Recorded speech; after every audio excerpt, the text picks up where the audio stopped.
Today we are taking a highly specialized journey into one of the most foundational texts in Western thought. Yes, we are. We're opening up St. Augustine's Confessions. Which is quite the undertaking. It really is. And I want to say right up front to you listening right now, if you're hearing that title and picturing some dusty, straightforward biography about a guy who lived 1,600 years ago, I need you to pause and completely reset your expectations. Absolutely. Because we are not doing a standard chronological walkthrough of his life today. No, that would miss the entire point of the book. Exactly. Instead, our mission for this deep dive is to extract the theological concepts that act as the absolute skeleton key to understanding Augustine's mind. Right, the philosophy and the psychology. And the absolute raw humanity of this text.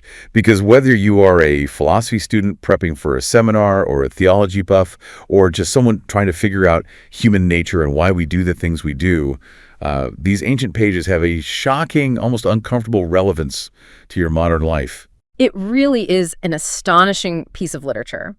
To set the historical stage here, just briefly, when Augustine sits down to write the Confessions around the year 397 AD, the world is in a massive state of transition. Yeah, the Roman Empire is still functioning, but the cracks are really starting to show. Exactly. And Augustine himself is a bishop in North Africa. He's an established, highly respected intellectual. But he's writing something entirely unprecedented here. Because this isn't just an autobiography where a famous man lists his accomplishments to secure his legacy, right? No, he's doing the exact opposite. He is conducting this rigorous, unsparing theological investigation into his own flaws. Into human psychology. Yes, and ultimately into the nature of reality itself. He's treating his own memory as a crime scene. I love that. And theology is the forensic toolkit he's using to analyze it. The core theme of this entire massive work is established in the very first paragraph. Which is such a famous line. It is. He writes, "Thou madest us for thyself, and our heart is restless until it repose in thee." Our heart is restless. That single sentence is the gravitational center of everything we are going to explore today. That is incredibly evocative. It feels like the human condition summed up in 4 words. We're all chasing something, hoping it finally makes us feel settled. Right. So to kick off this dive, where do we actually begin looking at that restlessness? Do we start with his childhood? We actually start slightly before his childhood, with a paradox about the God he is addressing. In Book I, before he even gets to his own infancy, Augustine has to establish the nature of the entity he is confessing to. Makes sense. So he poses a question that immediately bends the mind. He asks, how can God fill heaven and earth without being contained by them? Wow. He describes a God who is unchangeable, yet all-changing, never new, never old, ever working, ever at rest. That sounds like he is trying to stretch human language until it snaps. He essentially is. It's a series of deliberate contradictions meant to break our typical spatial understanding of how things exist. How does a mind in the 4th century even begin to process something that exists everywhere, but isn't a physical thing taking up space? It was a massive struggle. And it's a struggle he documents thoroughly. You see, we tend to think of presence physically. Like filling a container. Right. If I say water fills a cup or air fills a balloon, we imagine a substance taking up volume. But Augustine realizes that if God is truly infinite, he doesn't take up space like a gas or a liquid. So what is it then? It's a sustaining presence. He writes, I could not be then, O my God, could not be at all wert thou not in me. So he's arguing that if God were not actively holding him in existence at every fraction of a second, he would simply cease to be. Exactly. God isn't a resident inside the house of Augustine's body. God is the fundamental reality holding the very concept of the house in existence. That is deep. So we have this unimaginably vast, sustaining God. How does Augustine transition from the infinite cosmos down to his own life? He zooms all the way in, from the cosmos down to a cradle. He starts analyzing his own infancy.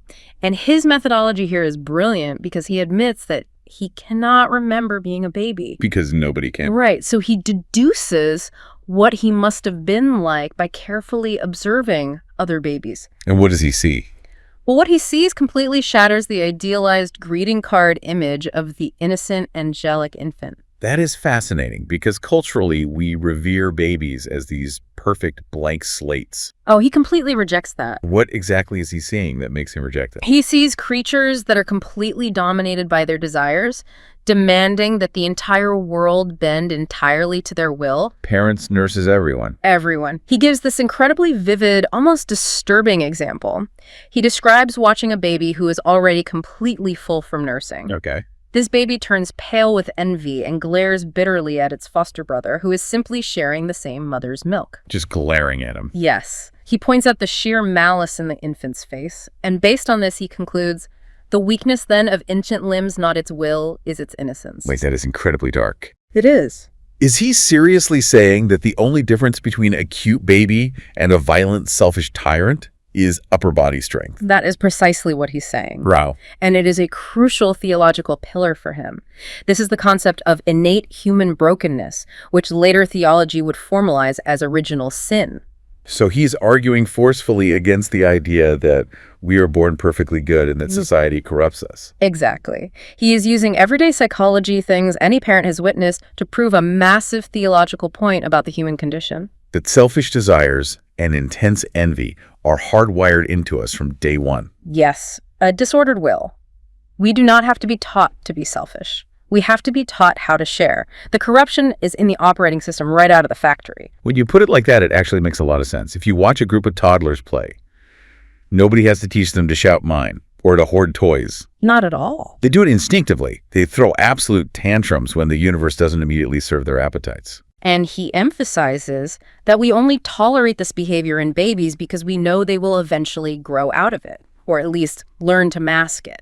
Right. He points out that if a 30-year-old adult acted the way a baby acts, screaming, striking out, demanding constant service, hoarding food, we wouldn't call it cute or innocent. We would find it utterly intolerable and destructive. Yes, because the core issue, the broken will, is present from the very start. It's a harsh mirror to look into. He's telling the reader that the crying, demanding, jealous baby isn't just a phase.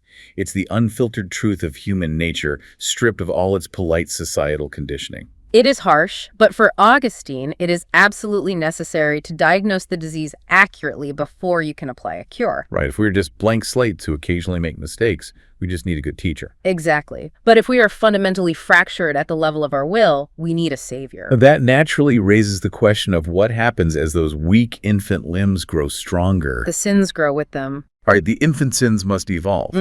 As he grows into a teenager, how does this innate brokenness manifest? It manifests as something much more deliberate and complex. This brings us to his teenage years, which he spends in Carthage. Okay. To understand his mindset, you have to understand the environment. Carthage in the late 4th century was a booming, chaotic, sensual metropolis. Like a major hub. It was the ancient world's equivalent of a massive college town mixed with Las Vegas. Oh, wow. And Augustine is sent there for his education. His father, Patricius, is scraping together every coin he has to pay for this education. But I'm guessing he wasn't checking in on his son's moral development. Not at all. His father cares infinitely more about his son becoming a persuasive, wealthy orator than a moral person, so the reins are completely slackened. A teenager away from home for the first time, surrounded by absolute chaos, with parents who only care about his grades and not his character. A recipe for disaster. In any century, really. It absolutely is. Augustine describes Carthage as a cauldron of unholy loves. A cold. Yes. He wants to love and be loved, but he admits he couldn't tell the difference between the clear brightness of love and the fog of lustfulness. He's just boiling over with hormones and ambition. And a desperate need to fit in. But out of all the sins of his youth, and he lists plenty from theater addiction to sexual escapades. Yeah, he doesn't hold back. He really doesn't.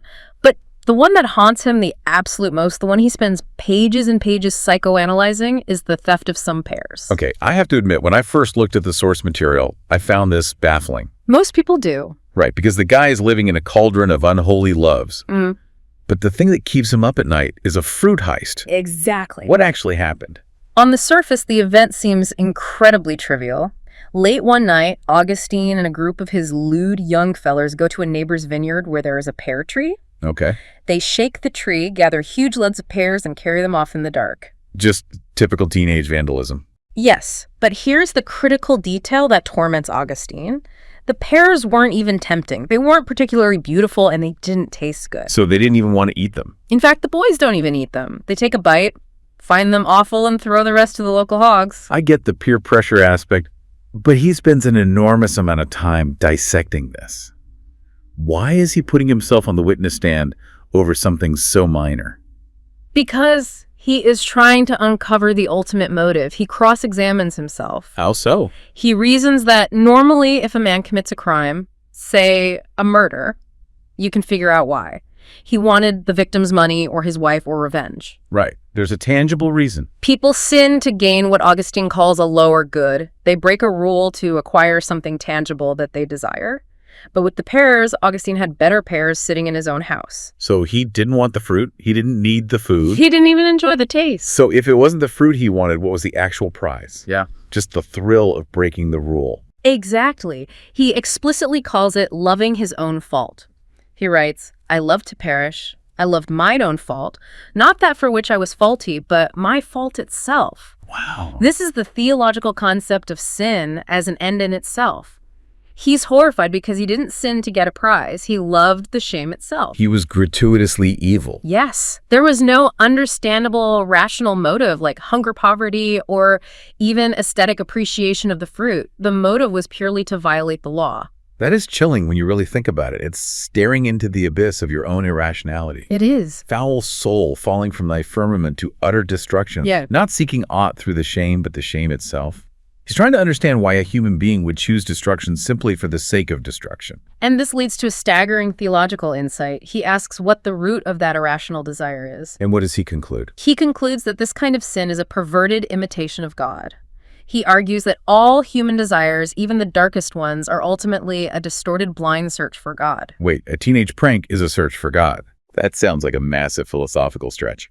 How on earth does he justify leaping from stealing bad fruit to a distorted search for the divine? He walks through it very logically. Consider what God is. God is omnipotent. God is not bound by the rules of the universe. God is the lawmaker who stands above them. Okay. Augustine realizes that in his late-night theft, he was unconsciously trying to mimic that omnipotence. By breaking the rules with absolute impunity. Exactly. By doing something forbidden simply because he was seeking what he calls a maimed liberty.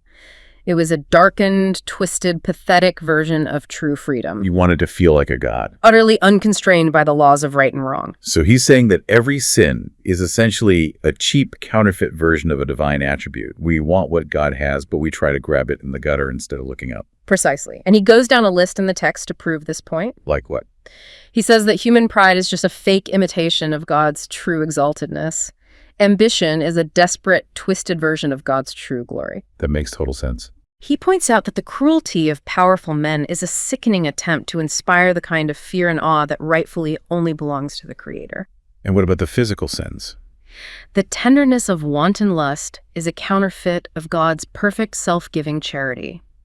Even sloth, pure laziness, is just a perverted attempt to find the eternal, unshakable rest that only exists in the Lord. Every time we sin, we are reaching for something that is fundamentally good, but we're looking for it in the creature rather than the Creator. You've got it. That completely reframes how you look at bad behavior. It changes the narrative from I am inherently evil to I am designed to crave the infinite, but I am trying to satisfy that craving by throwing stolen fruit at pigs. It is tragic. But there is another layer to this pear tree story that feels universally relatable, and that is the peer group. Ah, yes. Oh, friendship too unfriendly. That is his agonizing conclusion about the company he kept. He dissects the anatomy of mob mentality with incredible precision. What does he say about the group? He explicitly states that he would never, ever have stolen those pears if he had been alone. The mere presence of his accomplices was the spark. The social pressure. Right. He writes, when it is said, let's go, let's do it, we are ashamed not to be shameless. Ashamed not to be shameless. That is brilliant. The shared laughter, the mutual validation of doing something destructive, it tickled his heart. He didn't just love the theft, he loved the camaraderie of the theft. It makes you consider your own life. Think about moments in your youth or even adulthood where you did something reckless, destructive, or just plain stupid. We all have them. Not because you actually wanted the outcome, but just for the thrill of breaking a rule. Or because you were with a group of friends and you simply didn't want to be the one to back down. Exactly. That intoxicating, irrational thrill of getting away with something alongside a group. Augustine is holding a mirror up to that dark little corner of the human heart that loves the rebellion for the sake of the rebellion and uses the crowd to diffuse the personal guilt. And the tragic result for Augustine is that it leaves him incredibly restless. He's experienced the thrill of the rebellion. He graduates. He becomes a highly successful teacher of rhetoric. Which was a big deal back then. Oh, huge. In the ancient world, it was essentially a mix between a high-powered corporate lawyer, a media pundit, and a celebrity academic. He's at the top of his game. But he's not happy? No. He is seeking truth, but he is looking in all the wrong places, entirely driven by his ambition and his appetites. So he's carrying all this guilt from his teenage rebellion. He feels this profound emptiness despite his worldly success. And he is desperate for a way to make sense of it all. He wants answers. And just like a vulnerable college kid today looking for meaning, he gets swept up into a fringe group that promises they have the secret mathematical formula to the universe. Enter the Manichees. Yes, the Manichaean Detour. This is a crucial 9-year period of his life. 9 years is a long time. It is. And to understand how he gets there, we have to look at what preceded it. In his late teens, Augustine reads a book by Cicero called Hortensius. Sadly, this book is lost to history, but for Augustine, it completely inflames his desire for philosophy. It wakes up his intellect. He suddenly wants truth with a capital T, not just the empty rhetoric he has been studying. If he is searching for ultimate truth, why doesn't he just turn to the Christian scriptures? His mother Monica is a devout Catholic. The religion is right there in his family. It comes down to pure intellectual snobbery. Really? Yes. Augustine was a master of rhetoric. He was trained to appreciate beautiful, ornate, mathematically precise Latin prose. And the Bible wasn't up to his standards. At that time in North Africa, the Latin translations of the Bible, the Vetus Latina, were quite rough, very unpolished, and frankly a bit clunky. To Augustine's highly trained elitist ear, the scriptures sounded like low literature. They felt folksy and unsophisticated, completely unworthy to be compared to the majestic stateliness of Cicero. So his immense pride prevented him from stooping to understand them. Exactly. He says his swelling pride shrunk from their lowliness. He couldn't see past the packaging to understand the content. So rejecting the Bible, because the grammar wasn't fancy enough, he needs an intellectual home. And he finds the Manichees. Yes, he does. What exactly is Manichaeism? Because reading the source material, it sounds like a wild sci-fi novel. It really does. Manichaeism was founded by a prophet named Mani in the 3rd century, and it was a heavily dualistic religion. Dualistic meaning two opposing sides. Right. They taught that the universe is a literal cosmic war zone between two equal opposing and eternal forces. The kingdom of light, which is good, and the kingdom of darkness, which is evil. Okay, so far that just sounds like a standard fantasy trope. But it's vital to understand that they meant this physically. They believed God was a literal shining physical mass of light, extending infinitely in some directions, but bordered by darkness in others. And the evil. Evil was a literal dark physical sludge. The literal sludge. So they thought evil was an actual substance you could touch and measure. Exactly. And this extreme physical dualism trickled down into every single aspect of their cosmology. How? They believed that during this cosmic war, particles of the divine light had been captured and were currently trapped inside physical matter on Earth. And they believed these light particles were especially concentrated inside plants and fruits. Which leads to some incredibly absurd beliefs. My favorite part of the source material is when he talks about the weeping fig tree. Oh, yes. Can you explain the mechanics of this? Because the Manichees believed divine light was trapped in vegetation, they thought that harvesting food was a violent act. Augustine writes that he actually believed if you plucked a fig, the fig tree wept milky tears of pain. That is wild. However, they had a specialized class of super holy saints called the elect. Okay. If an elect ate that violently harvested fig, the workhouse of their stomach would digest it, separate the light from the dark matter, and the elect would literally breathe out angels and particles of divinity as they burped or groaned in prayer. I'm sorry, but the mental image of an ancient philosopher sincerely believing that he is burping out seraphim because he digested a piece of fruit is just incredible. It's hard to read without laughing today. It is objectively hilarious. But obviously Augustine was a genius. He was one of the greatest minds of his era. How does a genius fall for a theology that involves weeping fruit and angelic indigestion for 9 whole years? Underneath the absurdity, there is a very deep, insidious, and powerful psychological appeal to this theology. What was the appeal? Think back to the pear tree. Think about his lust, his ambition, his restless heart. Augustine is haunted by his own guilt. He knows he does bad things and it tortures him. Right. Manichaeism comes along and offers the ultimate comforting lie. It says, Augustine, it's not your fault you sinned. Because of the dualism. Yes. If there is a literal bad substance inside you, a piece of the kingdom of darkness that is constantly warring against the good substance of light inside you, then your sins are just casualties of a cosmic war. It completely removes personal blame. It absolutely does. He actually admits that, doesn't he? He realizes later how convenient it all was. He does. He writes, "It delighted my pride to be free from blame, and when I had done any evil, I loved to excuse it, and to accuse I know not what other thing which was with me, but which I was not." It's the ultimate cosmic scapegoat. It's the ancient version of saying the devil made me do it, but localized entirely inside your own biological makeup. So his fundamental hurdle at this stage of his life wasn't just moral, it was purely philosophical.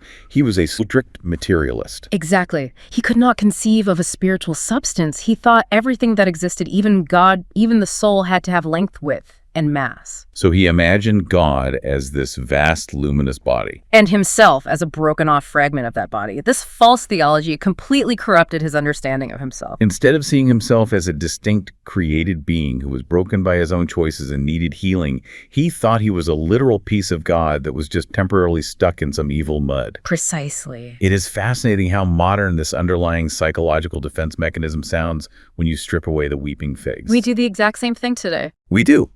We love to dodge responsibility. It is so much easier to blame a broken societal system or our brain chemistry or our genetics. Augustine even spends a good amount of time roasting astrology in this book for exactly that reason. People blaming the alignment of the stars for their bad choices. We love any philosophy or framework that allows us to look inward and say, my bad behavior isn't the real me. It's my zodiac sign, it's my trauma, it's my biology. Because it's agonizing to look in the mirror and admit, no, I chose this. My own will is fractured. And while Augustine is stuck in this comforting but paralyzing delusion, his mother, Monica, is in absolute agony. She is a devout Orthodox Catholic, and she views his involvement with the Manichees not just as a phase, but as spiritual death. Augustine notes that she wept for him constantly, more than most mothers weep for the physical death of their children. But she actually has a very famous dream during this time that gives her hope, the dream of the wooden rule. Right. In the midst of her despair, she dreams she is standing on a wooden roll, like a measuring stick overwhelmed with grief. And a shining, joyful youth approaches her and asks why she is crying. She tells him she is bewailing her son's ruin. The youth tells her to look closely and tells her that where she was, there was he also. And she turns and sees Augustine standing right beside her on the same wooden rule. And typical young Augustine tries to completely gaslight her about the meaning of the dream. He does. When she tells him the dream, Augustine, arrogant as ever, tries to twist the interpretation. He says, "See, mother, it means you will eventually become a Manichae and stand where I am standing." But Monica instantly shoots him down. She notes that the angel didn't say where he is, there thou also, but explicitly where thou, there he also. Augustine admits later that her quick, unshakable insight actually moved him more than the dream itself. Don't mess with a mother who has a vision from an angel. Seriously. But it took almost a decade for that dream to finally materialize. Augustine is stuck in this material dualistic mindset. Over time, he starts noticing the cracks in Manichaean science. Their astronomy is flawed. Their leaders can't answer his tough questions. But he doesn't have a philosophical alternative yet. He doesn't know how to think of a universe that isn't purely physical. But then a massive intellectual earthquake happens. He moves to Milan, he encounters some new texts, and it completely rewires his brain. This brings us to his massive intellectual breakthrough. In Milan, Augustine encounters what he calls the books of the Platonists, translated from Greek into Latin. We're talking primarily about the works of Plotinus and the Neoplatonists, and this provides the exact conceptual vocabulary he has been desperately lacking. I want to spend some real time here, because Neoplatonism can be incredibly dense. What exactly did these books teach him that shattered his Manichaean materialism? To understand Neoplatonism, you have to understand their concept of the one. The Neoplatonists did not believe in a physical god of light battling a physical god of dark. Okay. They believed the ultimate reality was a single, perfect, immaterial, infinite source of all existence. The one. So completely outside of physical space. Yes. And they believed that everything in the universe didn't just get built by the one like a carpenter building a table, but rather emanated from it, like light radiating from the sun. The closer you are to the sun, the more light and reality there is. As you move further away, the light fades. So reality has layers, like ripples in a pond moving outward from a thrown stone. Exactly. And the most important layer is the immaterial spiritual layer. The Platonists gave Augustine the framework to finally understand that something could be real and powerful and exist without taking up any physical space whatsoever. He finally conceived of an immaterial God. God isn't a giant glowing cloud of gas spreading through the physical universe. Okay. God is absolute truth, absolute being, existing outside of spatial dimensions entirely. And he realizes that this philosophical framework sounds remarkably like the opening of the Gospel of John Wright. In the beginning was the Word, and the Word was with God. Yes, he explicitly draws that parallel. The Platonist concept of the logos as the divine mind or order matches perfectly with the Christian concept of the Word. But this realization triggers an even bigger breakthrough. Because if God is the one, the infinite immaterial source of all good, and God made everything, then where does evil come from? He's no longer a Manichae, so he can't blame a dark sludge. Exactly. This is the brick wall of the problem of evil. If a perfectly good God created the entire universe, how can evil exist? Did God create evil? This leads to arguably the most crucial theological concept of our entire discussion today. Augustine asks, "Where is evil then, and whence, and how crept it in hither? What is its root, and what its seed?" And the answer he arrives at using the Platonist framework is mind-blowing. Evil is not a substance. Evil is not a thing that has actual existence. I need an explain, like I'm 5 for this, because when you look at the world, evil certainly feels like a very real, heavy, active thing. How can he claim it isn't a substance? He realizes that all things that exist simply by virtue of existing are good because they were ultimately authored by God, the source of all existence. Therefore, whatsoever is good. Everything has a proper order and function. Evil, therefore, is not a substance inserted into the world. It is simply a corruption, a defect, a privation, or an absence of the good that ought to be there. Okay, let's use some analogies to ground this. Think of a shadow. A shadow isn't a thing that is beamed out of a dark flashlight. A shadow has no physical mass. It is purely the blocking of light. The light is the substance. The shadow is merely the absence. That is a perfect analogy. Or think of cold. Cold is not an energy you pump into a room. Cold is simply the absence of heat. Silence is the absence of sound. Augustine applies this to biology as well. Think of rot in an apple. The rot isn't an anti-apple substance that was injected into the fruit. The rot is just the good apple breaking down, losing its form, failing to be what it was designed to be. Or blindness. Blindness isn't a dark substance you put into an eye. It is the absence of the good, proper function of sight. Evil is the shadow. It is the rot. It is the blindness. So evil is fundamentally parasitic. It has no independent existence. It can only exist by attaching itself to something good and degrading it. Precisely. He writes, that evil then, which I sought whence it is not any substance. For were it a substance, it should be good. If a thing is completely deprived of all its good, it doesn't become a ball of pure concentrated evil. It simply ceases to exist entirely. If they shall be deprived of all good, they shall no longer be. This completely annihilates the Manichaean worldview. There is no evil sludge. There is no rival evil God. There is only God's perfectly good creation and the degradation of that creation when it turns its will away from the source of light. It is a profound paradigm shift. Think about how this changes your view of the world.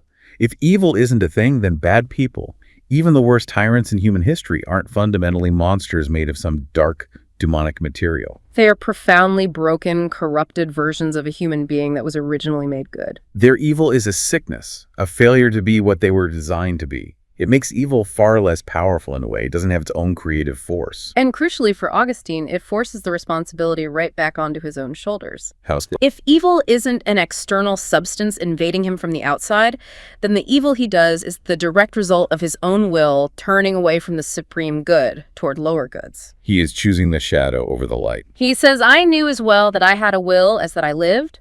He is no longer a victim of a cosmic war. He is the author of his own corruption. So he has this incredible intellectual breakthrough. He knows what God is, an immaterial, infinite, sustaining presence. He knows what evil is, a privation of good, a shadow caused by his own disordered will. The Manichaees are proven mathematically and philosophically wrong in his mind. The puzzle is solved. So he just changes his life, chooses God, and lives happily ever after, right? If only human psychology worked that way. This leads us into the most agonizing part of the text, the divided will. Augustine hits a massive, painful wall. He knows the truth intellectually. The math adds up perfectly in his head. But he finds that his body, his desires, and his habits completely refuse to obey his mind. He is weighed down by what he calls carnal custom. He describes this paralysis in such excruciating detail. He is totally trapped. He says, "I was bound not with another's irons, but by my own iron will."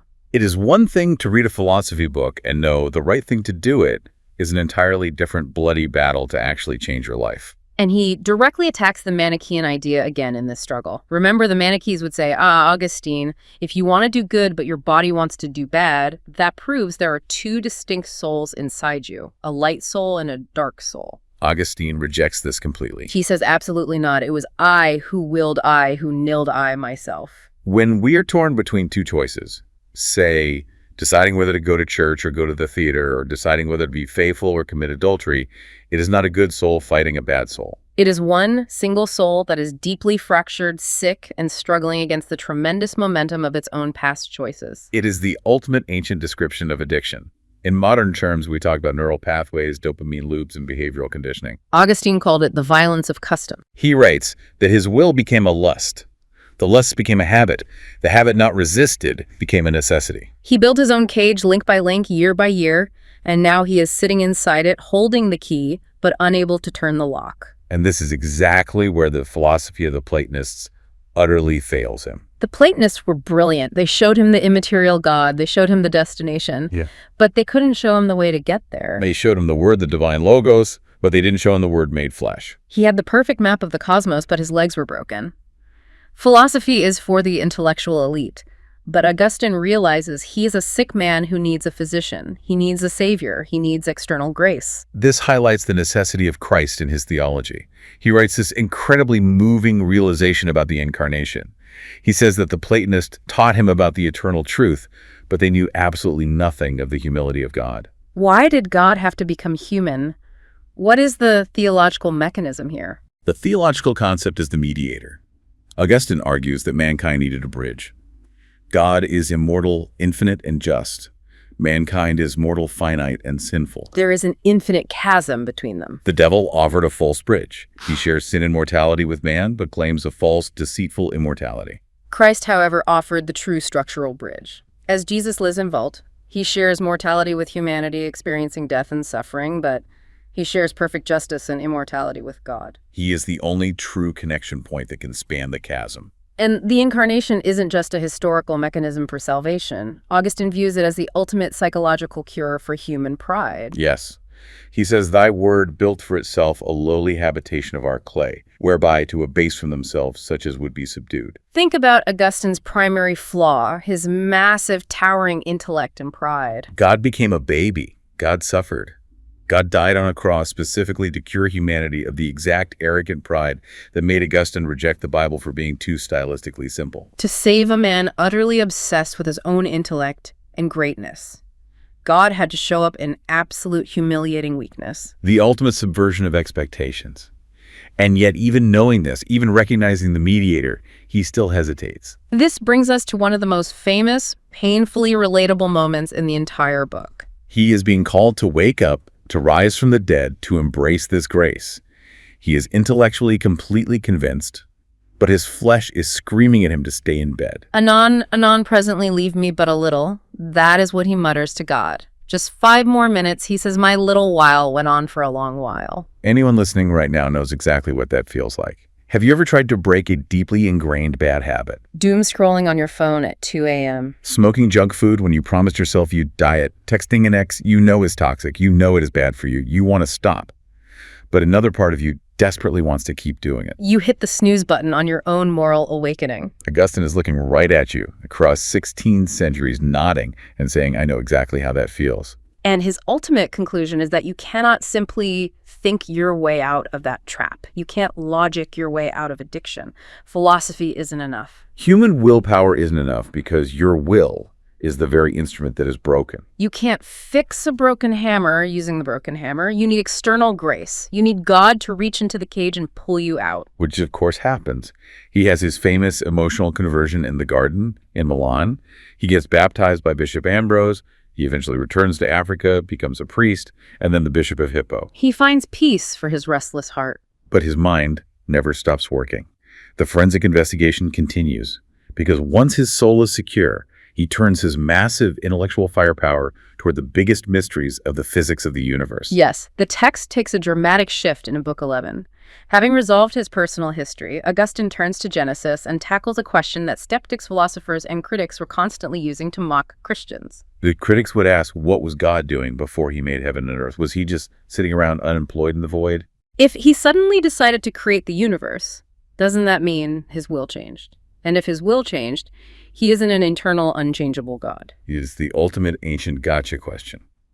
If God is eternal, why did he wait so long to make the world? And Augustine refuses to give a joke answer.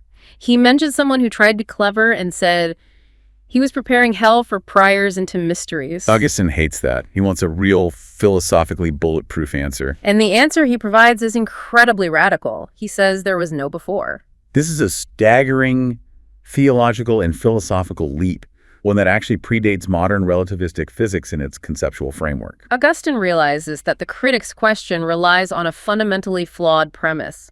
They are imagining time as an infinite pre-existing timeline, like a cosmic tape measure, and God is just existing upon it. And at some specific point on that tape measure, God decides to build a universe. Augustine says absolutely not. Time is a creature. Time is a feature of the created universe, not a container that holds God. Break the physics of that down for us. Yeah. Why is time a creature? Because time requires motion.